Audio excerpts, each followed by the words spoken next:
Welcome to the Moraine Historical Minute. Hi, I am Dave Miller from the city of Moraine. Moraine is very rich in history, and today's story is entitled Eagle Family's Noah's Ark. Hey, that's a mouthful, but it's an incredible story. You know, I heard so many stories for a long time that I thought it might be an urban legend. And after much research, I finally tracked down the truth. Some neighbors called it an exotic zoo.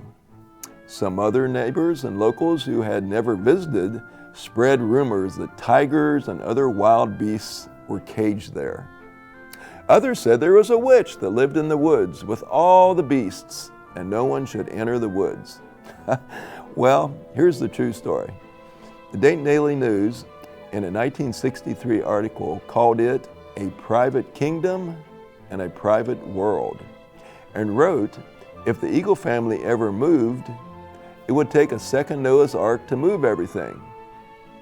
Branching off from the busy Pinnacle Road was a twisting private drive that ended with a house, a field, and woods that was the private zoo and haven to over 150 animals, including a burro, 6 raccoons, one of which was a rare albino raccoon named Pinky, 4 foxes, a peacock, geese, 30 goats, chickens, cats and crows, pigeons, doves, white rats, turkeys, and over 2,000 white mice. And you know what? That's not all. The Eagle family also had pheasants, dogs, a deer, a mad squirrel, rabbits, a honey bear, a porcupine, a chinchilla, guinea pigs, a skunk, cavies, a badger, a groundhog, and visitor favorites, Jerry the Conti-Mundi, Robert, Molly, Mickey, and Sammy, the 4 rhesus monkeys, and last but not least, Jerry the Mynah bird and Lemmy the Cacomystle. Yeah, that's a mouthful. This menagerie of critters was owned by Harold and Helen Eagle. Harold had worked for over 45 years for the National Cash Register Company.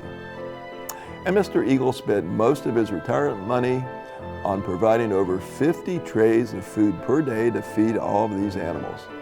To help supplement the animal feeding, every day Harold would pick up donations of stale bread and baked goods. And in addition, he also sold rats to colleges and white mice sold to hospitals for experiments. Neighbors, visitors, and school children, sometimes by school bus, would load up and stop by the farm zoo to see the animals.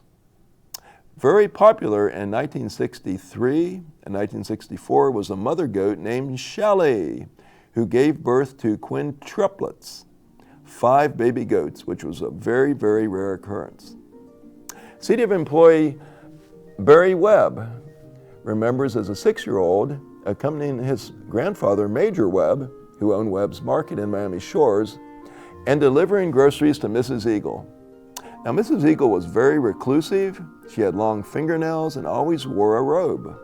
Perhaps this is where that witch rumor came from. Barry said that Mrs. Eagle didn't speak very much, but she was very, very nice. He fondly remembers the peacock and petting the monkeys. And in the 1960s, articles on the Eagles Farm Zoo appeared frequently in the Dayton newspapers. The Eagles Farm and Zoo were located at 3725 Pinnacle Road. The farm's location was where Pinnacle Park Tot Lot on Charlotte Mill Drive is today, long before Heather Hills subdivision was built. Mr. Eagle died in 1964 at age 72, and Mrs. Eagle died in 1966 at age 77. Where all of the 150 plus animals went after Mrs. Eagle died, no one knows.